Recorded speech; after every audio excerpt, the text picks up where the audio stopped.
thiang chibai ibu kamu lalpa ma tu te ro chuan an chak na chu an siam thale anga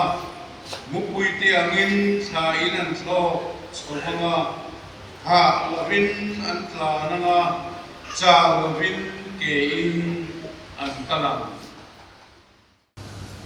tiên điện hạ của chúng trời ngô lần ba căn bát thiên cần ba thủ tất chỉ phong ảnh thủ ini pek te yellow ram me ka ituin tua te alo thimme lai ifa te namami te ibia bu thiang ni ma nang ma kol tu le nang ma chimai bu tu te itule la te kisot ton turin lalpa nangin karau thiam lim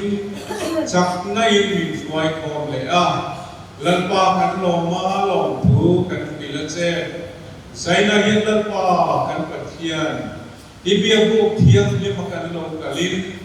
pon lam min ti boy theile kan ngai tua na kal di tur ti boy thei thil thalo le min ti boy thei song laka min bu bihim la ithu chu kan khin lu wa chi anga chinung anga alo la bu thei na turin lalpa kan pathian kan ti apiang te sai kan nai tha te ifak la kan sak te le thil pek la khom tur te thil zong song di kan ti apiang di mingro puina ni sela Kini kan malsom dan dikaitan, yang ingin sedang ulang pa, tutup di suami ingin kendile. Amen. Orang sekretari kan somma, siap kirtuten, siap kirana, cumi cumcuan, kan tolong jangan lapor menga, kan siapa kan tolong lapor turi. Bible Society World Anika thầy tên chuan an thác nắm thầy la thiên râu quỳ nan muna secretary somila or quân tu te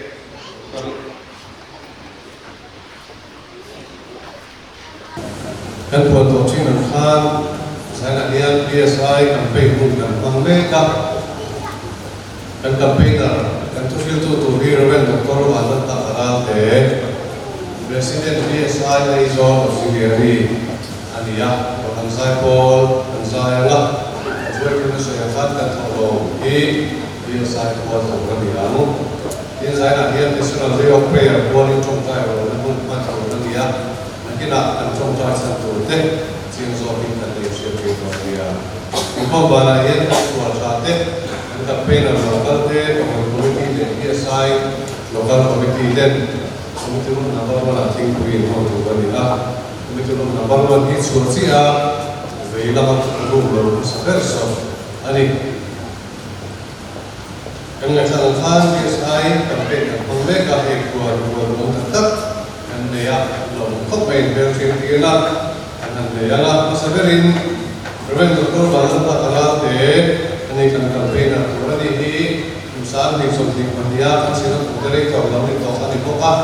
dan belum noda dan nombe kan kau main lebih sedap oleh kan nombe aizo auxiliary president kan sampai kan pandai kan ini dari tina centro pilar satu pilar untuk rumah kau main lebih sedap oleh nombe ini campaigner namun total deh Upadan fam ki bacaan maribe simben ongai da sela ale ume ani hi branch executive committee baran ya branch kan tikha ai zone now to branch ila sera ni namu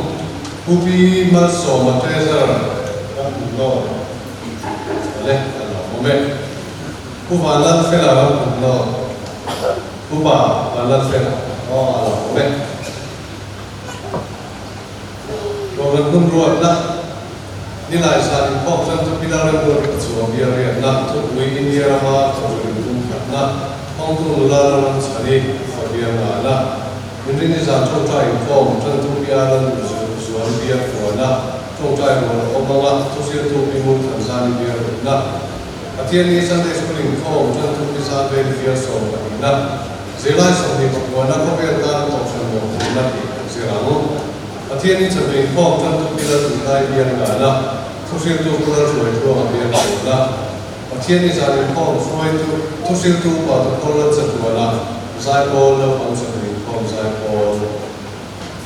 Sing trong trai phong phơi cầu thủ tết, thấu chân ni ở quả bi giờ kinh đuổi thấu lên ni ở bi giờ thần kimi, ni lại ni ở quê sơ thăng à, ni ngã ni ở bi là rô ni, giờ thấu ni ở đâm cho một tiếng thế, những ni ở bi là bội thăng ni, ở thiên ni ở bi là ngày kimi, cầu thần mình xin phong, biết xuống cầu thần mình có tôn lên ni ở ma phong lâm thờ về thăng, phơi cầu bi vào là rô biết phải nói xin là tri,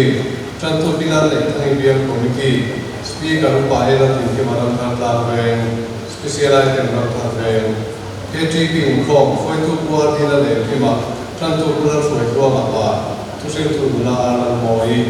kalau kawalai kau income, foi tu bulan singkuya, tentu buat restoran kata, kalau bentuk tu sila rembuala, tu sih tu kubiak kan moya,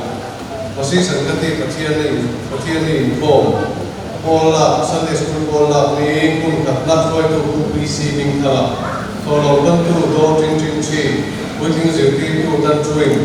labang zirti tu pinaling mungi pun ni nak koi tu kursi dan suala tentu mulala ni suali tu sir tu ka ni ang ila sana makan ai khak le kalau kan tulo kan mokan kan bi insam ko kita le chian le wa insam chi nen pek le tu mania Roman na chuan emi battery ban kan phobit bu pangahian soundproof kan bu don ani ti la che the wal sam moment chu a thak tu ko te hen nak tu ba changa bul ron chan a nei lo an do te ya bo koi bo so sang bu chan na tu ma an tu ma kon chan the ni chuan na tu zan te ni ko ba changa ni na ti zan ko lai ko ni ko theng chu ko ran ko la ba kan ni ko ma ai no na chu kan phơi tu ten kan music lại kan sau phơi tu ten thế bộ còn kan secretary thế bộ anh đi ôm hết anh chọn là những ngày chọn được anh chọn ôm hết còn giải con ten chọn đi không mà này hiện là sự tu anh đi à anh mai là sự tu in kan sau mà đi còn kan tu lo khan kan chọn na in kan share tu lo te kan om ta in giải là trong trai lo là kan kan chân tu đi share cho in anh ta là nghĩ là August ni so sa ni so ni mala pathian ni hian India rama ko kan in so national council churches so council of churches in India CCI hoya ko kan the national day of prayer and protest day an bang dona India rama Dalit Christian te Dalit Muslim te nam boy te ani Dalit hi em san le sia san bi dum lo dan ti na de hi man chinani kun sa ka so so ma pan dan pakhat The Constitution Order chu pass ani ya chu Presidency Order 1950 te po in sei poka he dana hian Hindu sa kho petu ni lo schedule case ani thilo wamu ti en sia ka sanas poso ma por ka he da ni siam thek ani ya chu ta chuan 6 sa kho petu te an ring lu te la sanas poso wa khan siam chan le in Buddhist sa kho petu te po ring an ni ve le a amero chu po in theng hian Dalit Christian le Dalit Muslim te schedule case Allah del le te kala wani obsia chu nam noi nu ten ham chat na an ton chin an kha Christian le Muslim an ni awangin nam noi nu ni marsela an to thela ani heti ana sa ko ba ngai thian na thalam ta ko hi du vin National Council of Churches in India chuan ti August ni soma National Protest Day an bang thina August ni som hi when ni hi India President in order sign ni ani awangin protest day atan man ani ha chin ko kani National Protest Day again trong trai wal ba anu moi lo na dan tirin hun man to chin ani ya Dalit Christian le Dalit Muslim te schedule case anu venge nan kan trong trai china zaina ko hian chu kan trong trai pui lai tak tu ani mo ani tin do kan committee chuan hetian anauni ta ka chuan tun haya kan sa ko bol tu nan pani sister Pretty Jerry le sister Vandana Francis te fishing na sum don na le sa ko in le tira kuwa chatis kara an man te kha chong trai mu te se tin arela ani kerela mi andia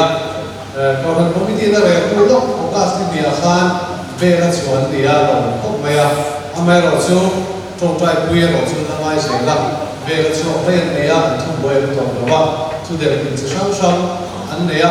an ro bol se la tu ra to an che dia wani chu wangin zaina trong trai puya koran committee na de hi vera chu to ma se la ala chu re ni ni kha chu ta ro ni la chu me tan thong lo bi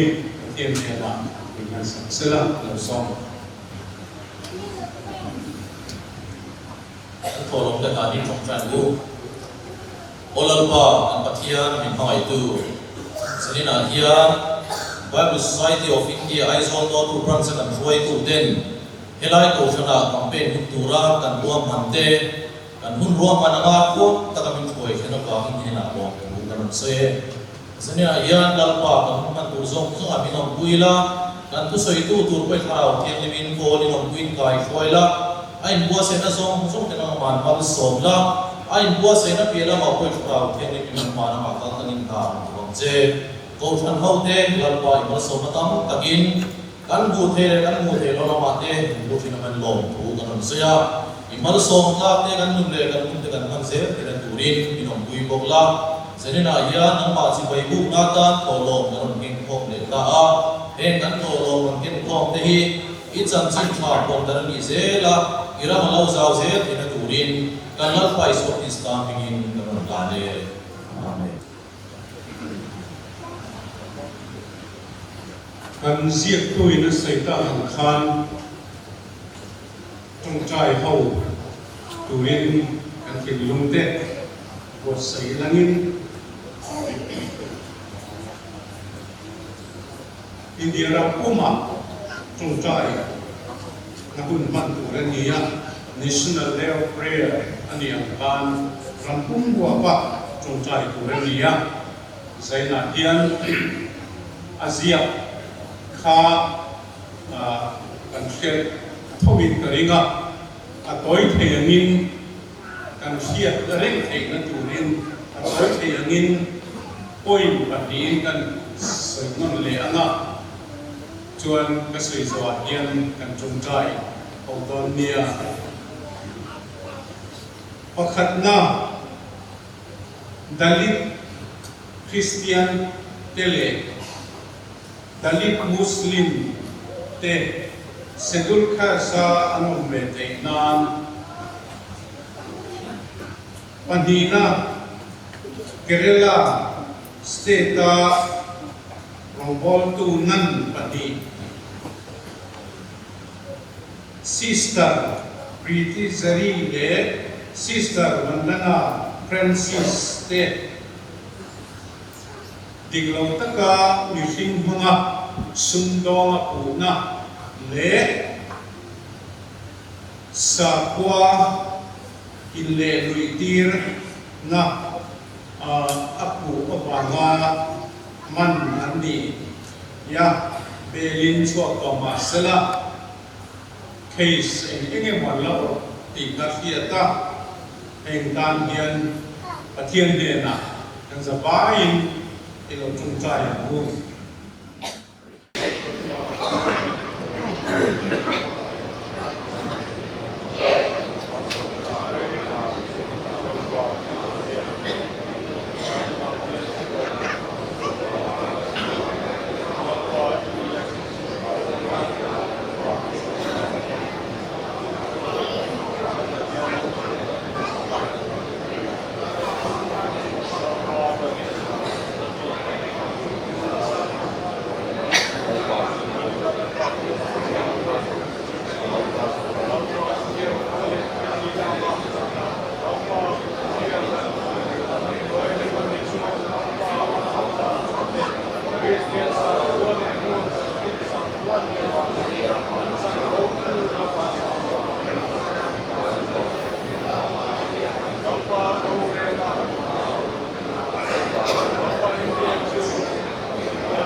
Paul Hanzak Paul, Pathian Phok Nabasa Kuring, Lusong.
Pathian kan chuan moinan lana par zadi som kuale sarina ngai te kal alitlang cross chunga mitim tan na tu ya luanga adinga pia chuan numanga ring la inungang Pathian chuan moinan kan sala kan sabzo kununa kan tu soi tu ina kun aran luanga don dia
Ramtharven Presbyterian Court nên bảo rằng không tệ ai không ekle không rem sang te ko in zain kan lar pai so Christian begin si ai kan bu chawa in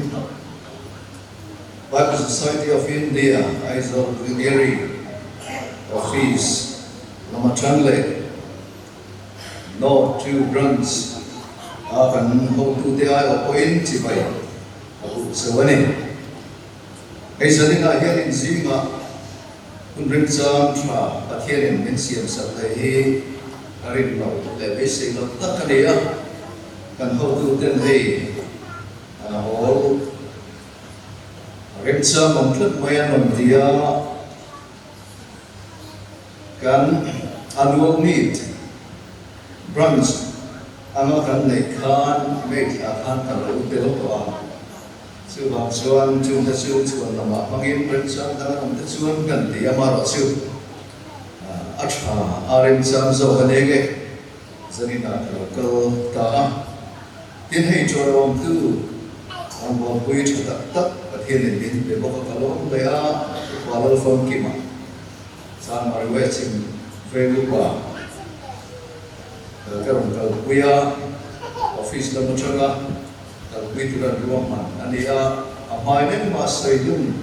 nam rumal kan nei do nain yang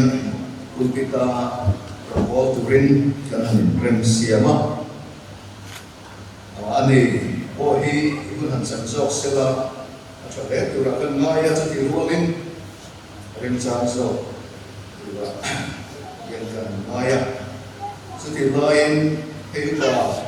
if my love fell from no akan lupa apalai ke singa sorom tak lalu remsam ko lo mo ani hi lom tai lama sorkan afka om hei ya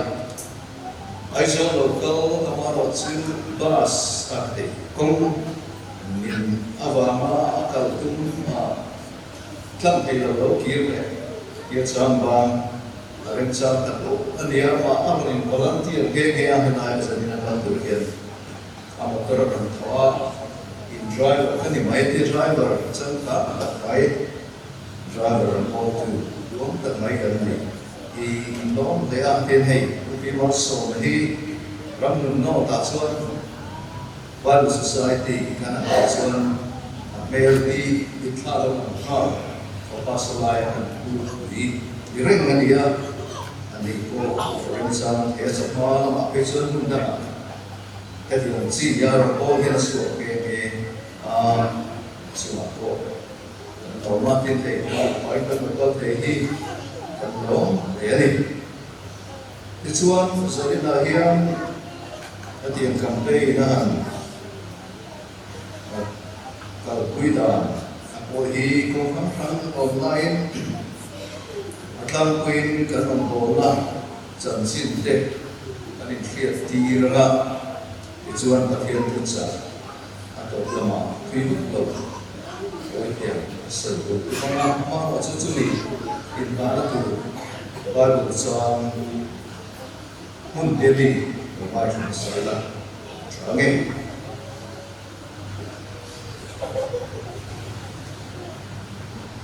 so they sai hu sam đi sang rupa trong hiền sang việc sabin siêu sai la chu o chuan auro ati chu tin bi chuan eng thu soi nge ka la wang ti a bi zong zong lo pet an dia an ro pi la zong zong ko ut bang ko ra ngani lalpa ko chuan a chemo wangin lo pet chu avoya apar chu a chuai thri mi te chu lo pet an chu an ni lo pet chu avoya apar chu a chuai thri kan pathian thu ro chu chatu anin aom regam tin ati a Ibrahim te na lekhathon yan only cham ni thu Doma chung sa leila Ibrahim only cham ya pathian thu hi anduma thil ati theya khandai kriam ton nei ngai ko in a kriama nungna le tharau ru to le thing kel ram ko hirin a chun theya thil nunga ai ko le tum te hi a rekal yani in kanisala athina thu kan se te kan za ta man so se amen athina nin aso ri nin chu chu do laba athina du ta wa ni nangin zalina ikaw fan hote nama biak dale ko la huntra min sian saka tin chu hum su Bible Society campaign na tu atan branch na ho tu te le ko fan ho tu te in berengin hel phal takin ni rong do na atan zalina hi ruang lo dia chu chu den so alo so me hi ko ai na ni ti kan ke lo so ye lalpa salina an campaign na kan so ti zo te kan sa ta nangin mawa ni so sakla asai tu o te ka te lalpa nangin mangla Bible Society mga kanong ko na kanin enfia na tan le ha kan so zel na man ruatan kan tu sai tu te kan sa tan mawa ni so se Anak Pastor Krista dengan kembali, amin. Hey, Bible Society of India nanti mai nuai ahian Aizo Auxiliary Auxiliary. Koi motak mai kalau kita kan timpe cat desa ketua Soviet Patung Acangkan Sum Bible Society Ronggo Tala Ande Sua Auxiliary Trump Handling Kong Zima Auxiliary Odam Ver Kandi So Debat Ngata Amaro Su Kerala Le Andra Alam Auxiliary Ten Ingin Malaya Kan Tran Lain In Ani Ngata Kakri Suan Mimal Tutemo Ami Hausa Te Impact na lain na azara anan kamde dota chunguna chuan pakhat na hawla chungba ka chuan at ko tam auxiliary disposal in tun nai an chile a pe chuan chung som ani hoze chu azonin a ko tam kan han ni chaba to le Nikum skum timaila sang di som di bali le di nga chungkan noi zara som chuang Bible Society makan ho ka atling ko ani sum ta chu aro le a ke mani auxiliary aizo auxiliary ngau akan han su ko chu a tin ho tam her chum ala dia tin India ram auxiliary dan te chuan in Palo le ani hem som hian kan tho ho na a ara so ti chu ani a chuwa chuan ran secretary in aizo khopon a person area te tia in local level kan tia he ko kan malte ko kan di salvation na chuan an ko kan mal bayam kham ang te chan ho na khani a chiu ang po chuan a committee local committee te kan tira kan pa te ina an vil na le an ho wina collectors from te chane ka takin kan ina ta ka chuan collectors kan ti mai te hi hen kan no ko na a ko lo berte Akipui di maya kan thale zum berte andia ano mo mani chuan hei kini ko kan po hian kan tholo kum thum chu berte kan han hira chu po chuan kan target nei kha kan khum rất rất cái này ngày đông muốn nói với em mà sợi được xí nó lo mà rồi sư nikum pi cả kan Antar get ka nuôi ni sim thu sáng sari alia nuôi ni sim ni zaria som nga ka kan iswa ani aku chale ani kan athok tu ber chu local collectors te kha ani dan ni to kha chu bangin sari na po hian an mel an bukhan dua kan collectors te kha kami musiga hian ai kho thei tam so ka ton tan han mấy sia a thei lo tam lo le em sa lo pal te po ani chungin ai kho ma piu te kan Bible Society le to kana collectors te kha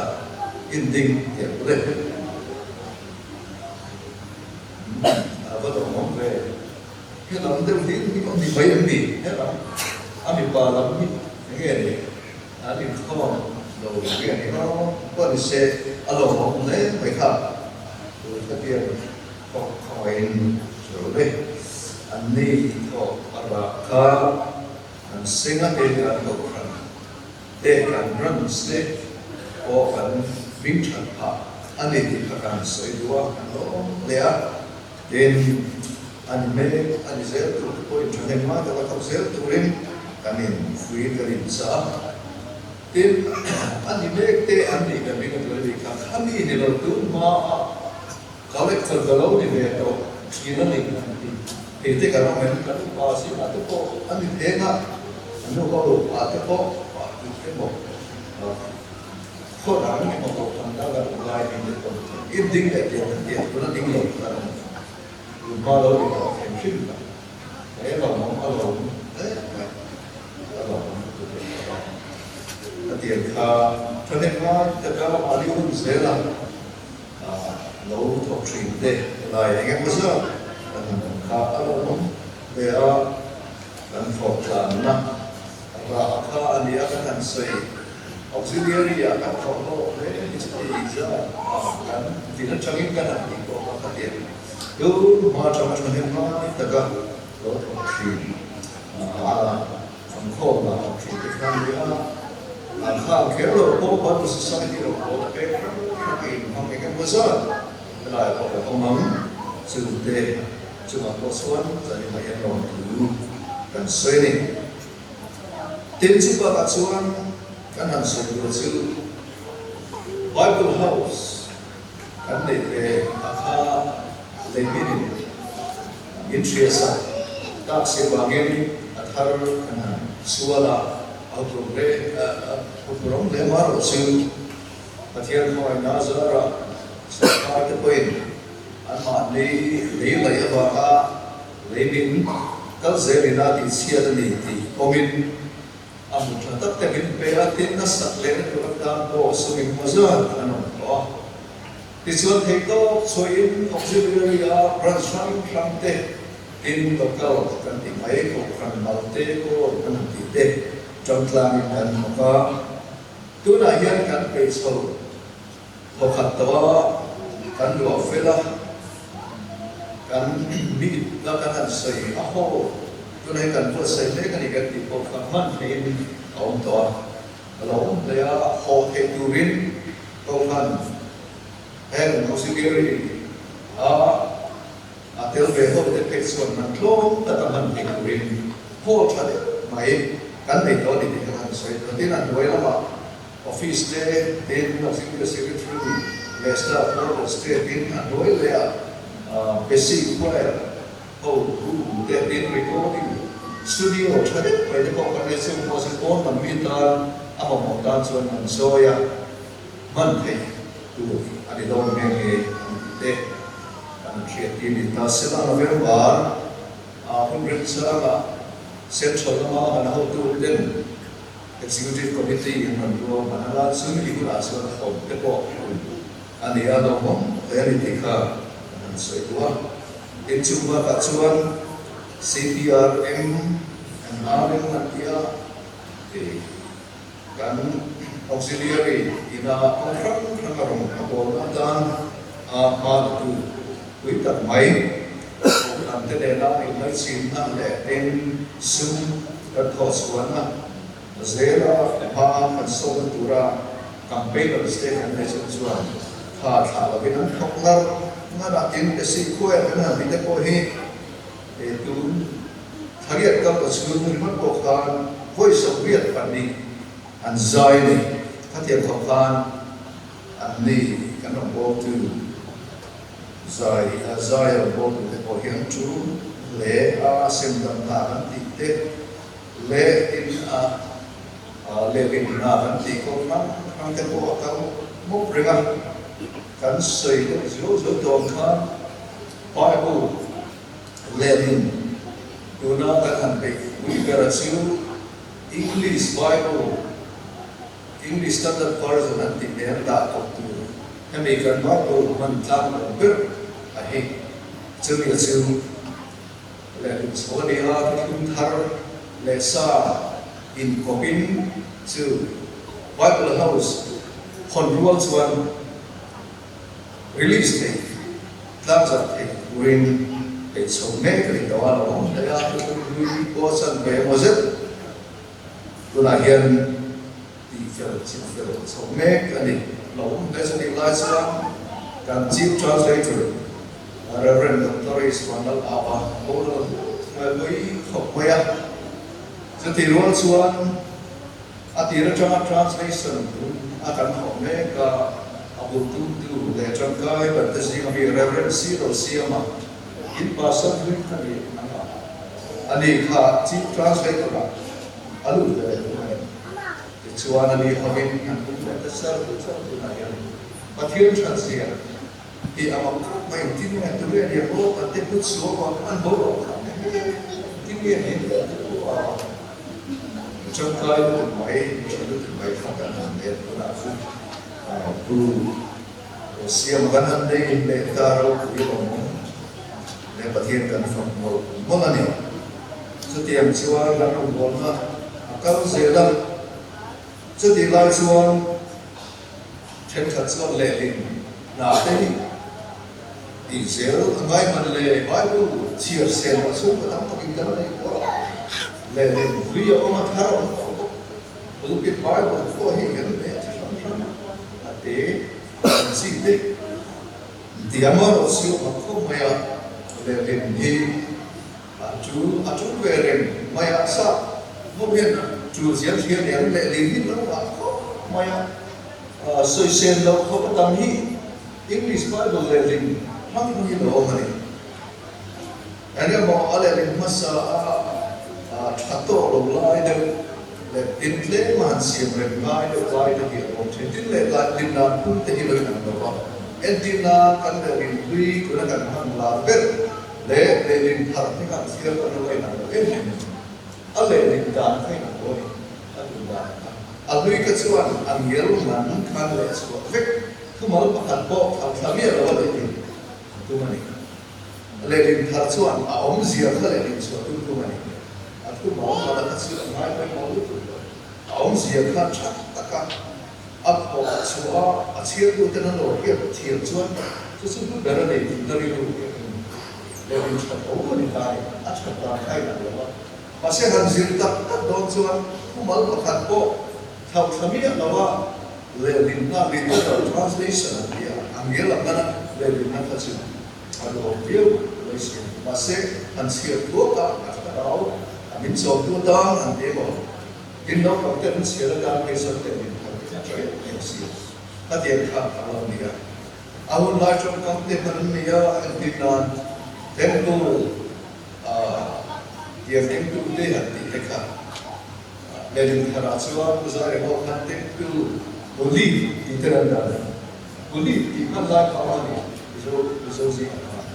Pasal tu rasa ketim jom kang akan monglet kalau lelim cakap dia kalau rasa believe ketika Karachua tiap hal tahu maya ketika kalau dia tujuan dengan isu no konte kalau kuang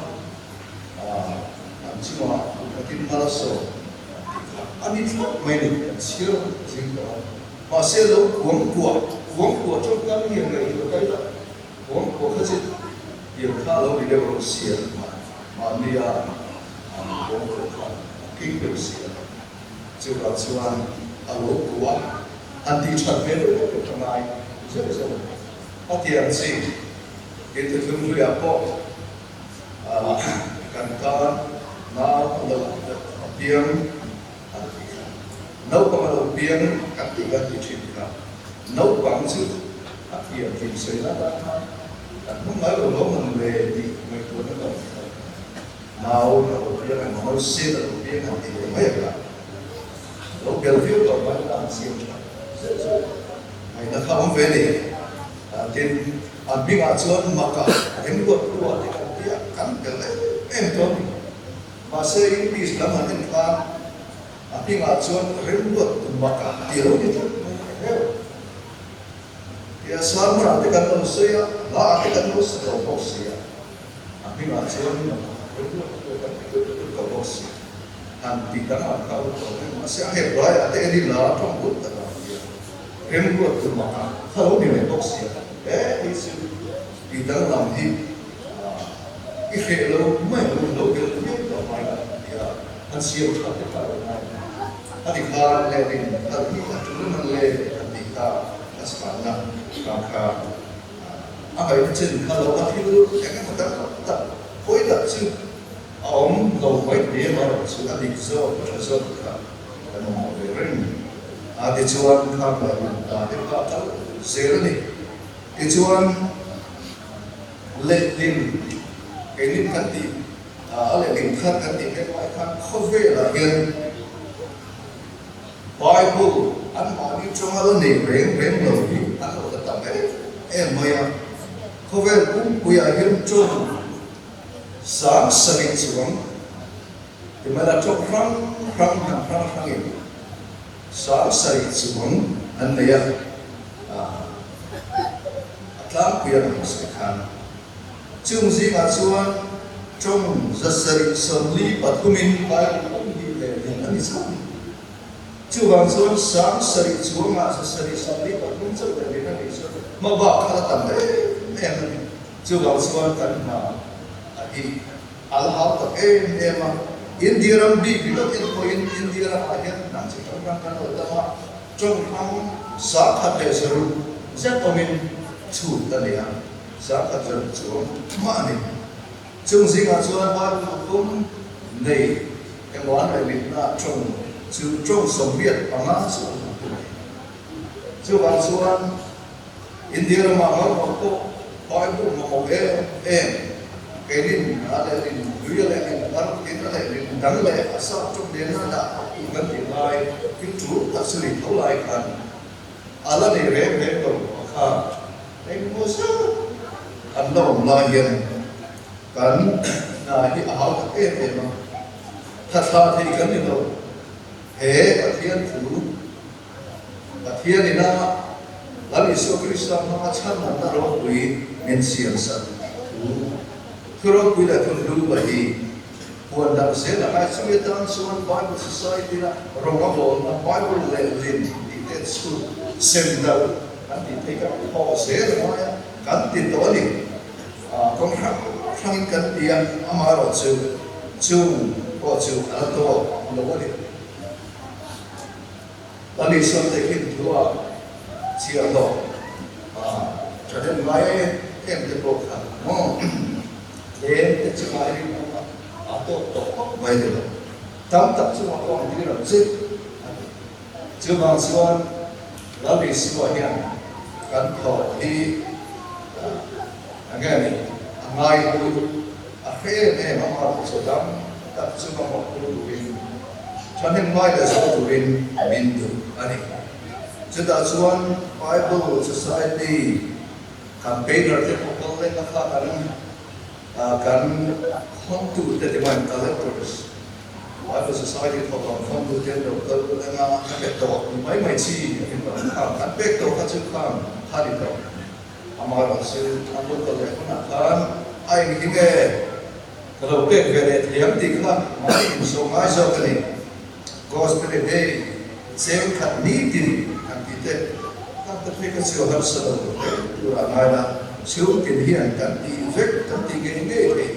anh ấy khi mày bây giờ tôi cũng sống và ama rồi siêu ai mà siêu anh cần con siêu mà ăn học sâu thế hiền anh lâu thì của em siêu Bible em ăn thì anh ấy thật tin trên dân thì cũng thật sự là học pháp anh lâu của em là nó bây giờ cha mà đi anh thì in electric răng được không anh thì tin là anh mi có phần được không ắt họ và chung của cái chuyện thế này anh lâu thì sẽ em mà sẽ chịu anh collector cái phần gì mà hem cái gì lễ mấy cái vật đều đều Bible em ăn trên cái này tin siêu anh lâu chung tan siêu anh không anh em một thế để mình ang lek khali in lo pang dep deposit ni remember che zanga ko ka na ni thea lo remember we think ka sa khan anniversary kan nei chewa ai kan lu le pa te an nei anniversary ko ram anniversary chula fusion ram ka on thea chu sa chin ka te ka ri ai an ko philonia sáng thật xin anh em cái sáng thật sẽ hiện ra cái điểm tình rất là hay ai cần sáng thật thì nay sáng thật cho nó vai hữu hi mà cái này vai là nó rất là hồ lòng nó thật nhân trên sáng lệ trên thật thể hiện của chuyện ni ai à nghe là mình hẳn thật khác trên các họ trồng các sự được rất là sự kiện mà sẽ vai gì à chúng ta phải rất có bài là một sự sáng thật sáng thật cái điều sáng thật có sự nó sáng đi life donor and dia he apa itu missionary kita memiliki itu sangat kali mereka missionary Bible kita nak yang kan jangan ini sangat maka bukan ini memiliki dan sumber orang baik ampun arti anh không đâu có anh đi mình rồi có dễ thì na em cái gì anh làm siêu đi em sao em này in life donor em đi cần thiết lấy cái một khoảng của mình anh đi anh đi sau cái bộ anh để đầu tư cái là yêu thương hàng khác sáng in anh em đã khá anh ấy life member sang thung thì thế life patron ka sang di hantar khan ani te bokan patron member ka salmai patron diom je chu khuge Bible Society rombola hian chaden ngai fa ta sing mi ane tu ta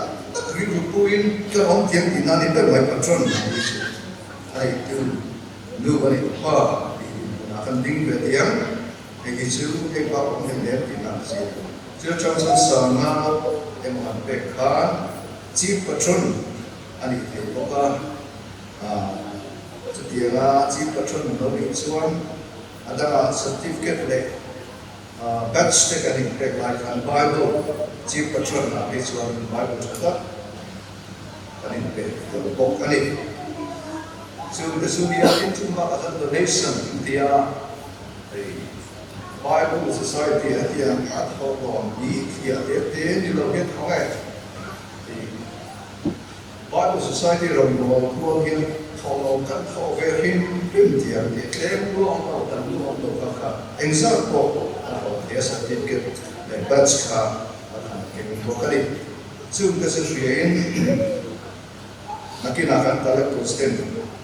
akan makbo siang zokin naso tela Onge dia ma ayat ma ayat dengan mazhab thiền năm giờ sẽ là cho turin kanin fuin kanin chakar ani cho thiền ta các cán hệ ta tu achu em tu nghe mặt lệ thì khá tối để ăn sự và thiền tu chu cán hệ ta tu Bible Pathian khuôn lệ thích vì thế để đi và bao một trang triển khai ở sợi lo ke chu pa ra voi amaro chu kan pa thia pu chu satuanin anung re ti te in pa thia pu hi anung at hil at te ni vai na lo a hoi ko le me kalai kha pa thia pu chu anung ni kha ri ro kan ro sa dai pa thia pu nung ti kan ke ta chu dia em tin nghĩa là nung ngót kan Bible của em kan ti chuan he Bible la a thu ken ni hi a thu in zia hi pathian nung atanga chua ari ma ni thun nung ani khoi bo changa min an kho cho bai moi ani lo pathian thun nung pathian nung atanga chua pathian atanga chua ari ma ni pathian Nere zon tak atira ponia in pathian thuanga apun ko hian mia chuwa chuan pathian atanga chua ari vai pathian thun ani etoi in chu pathian thun chu adam som tu te a hian bakterin na thapa adam som tu te tan khan anung mai tri ama khan nung ri ko sala aso tu lo amaro chu avat hen alo dam som tu te khan na athoka nui athil ti the ka kha adam som tu te khan an chama an nung pui chi na an ma ni khan pathian nu khan ro pui atok chi ani chuan chuan alo khretu alo ngai tu em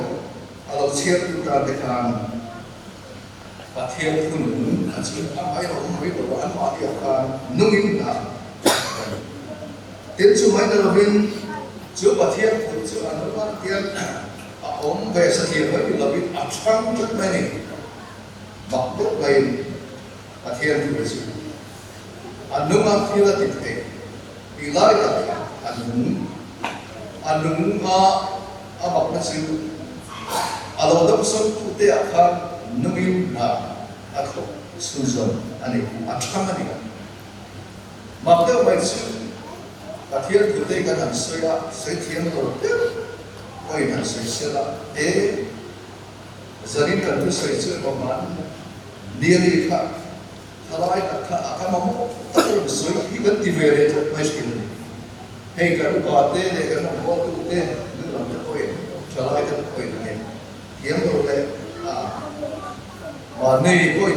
tức là anh soi tức coi alo đúng cái mai kalau di kapro pasal lah kat pusai dekat kalau dia lah tanya satu satu pusai buat tuan dua yang di kapro pasal lah yang sudah kami isai satu kalau rumah kami buat anda tidak ini kesoi buat itu mungkin dari ini seperti itu masa tak yang Hindi sila ama Sumili bang suwal pathian kunung at nunat hu ani nunat hu ani sa tuan nunat hu ani a turo hui ani chuan thil atithei ganan dikha pathian kunung chu pathian thil sia ka ta mo lo em đúng rồi xe thì pathian kunung ka khalo Hil alam di PM, dapat cungkar, PM, bawa zat, tapi kui, pengkim bayar tak, bawa rose dia orang tinggi, tin siam zam kah akhirnya atu mungkin atu nusui itu apa, tin tujuh tisa alam jangan kita isu, tisa alam jangan, candana ranjut suatu ani, arut kui. Tujuan coba tiada tiada kita lagi mimalmu, jadi aku ini lama asyik cah damna akhirnya rindu taksa sekarang damna akhirnya arok kuikhau, kau lagi rindu taksa sekarang damna akhirnya itu tapi Allah kan kalian tujuh ini, ane, wajah dua kan ko kana son campaign nei ani a chuta kan tran tu chu Bible voice so le andi ziak chok ko voi ka chin ziak chok ba na har kiam ila har ki kan le ni voi so ba ni ziak chok ko voi so ko tunda ka ziak ne ka kia atran ba na Bible sang again yasia ba ri lu ne em tu ne ka aro sei din de la ai ko em pakhat sei chu kan pa bo na tamak e em ka ri lu na ka impikam ati depression stress ati tunaya ri impik no ka e kan ni pe to ni ko chula chun he ku hi ka chi na chu chun min ne when it can be chu to impik na kho ma chu ka nei le ko din chu ti lai ta sa cha lo e mo ke nen ti ra spirit ko panga 5 anti su la当种种看的蛮就第二个给你们我们就个打下一个车了，我们明嘛，个打我们从路个个 speech 很多年ที่เส้นดาวเดือดข้าวตัดต้นเดียกับเดียวตัวเราก็เป็นดีสุดปังจนทันโซ่คุณเพื่อนกันก็ได้อะไรเงี้ยเลยตัวเราคุยakhir itu anda pilih itu riru taksa harau dengan temperature akhir itu sendiri cucu kopi ini nama ko ini cuma itu kan itu kan malu baik itu disebut lalu kalau kalau rain nggak kita tahu dia itu di Bible Society yang itu amaya ini kalau amaya itu sebab menurut lalu Yesus Kristus kisen farking avanga nuna anu ne kovel kana kan pondosel ngani cucu bangkang kutlang ram ta damna ani he damna ani tharau damna satya mai no kan ram te ha kai tela kan na ani ko kan kutlang no anna itu sarkar inan thiar hi zong sekarang nama NGO ONG kan kau nanti kau ini top tu sekarang NGO kan ram nak tidak tahu tak tu nak yang ni kan drugs tapi teh sekali yang itu itu ram apa boleh pakai kan dah benar patian buat sekian tahun ini sama sebuah sambil kemakan Ronald Reagan American President Joe Biden kum a person in common manna the Bible says like us here the Lord puts you on and parties of joy kan pathian puiro chu chatuan in nungregam Bible kom halam bung lamin ka hian America aram ina chu ko tin ina har sat na kan nei zong sa ma hi mani chu chu kan nam ta ko tin nam ta ko ni ani zo ko nam ta pi chu lali so chan chin cha kal khani chan chin cha tui nung chan chin cha ani zo chu ge ram ko ma society na ken a tho na kan teo ve te hi no ma ko na thar na kan dong angai na sa Soalnya kita kita bersuap te thar isakera ilau kui bo amlu ilau hong amlu jadi mai da soalnya kita kian ram dosa zero se in bermasalah jadi kian kian silakan se lalu dari dua saya dalam tujuan Kristen pun menjadi sendiri pada rumah kita yang menjadi dua kita salah satu oke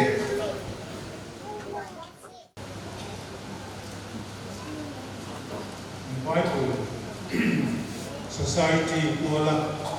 kolon ngalak kong sen sing khat sang ru za le so ani e sing khat sang ru za le so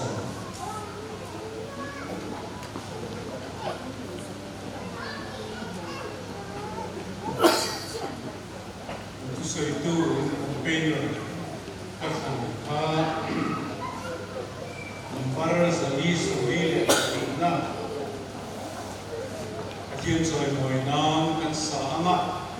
kan sa zawuna anin malso ngayon kan ko ti don dia ding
priest khamai tate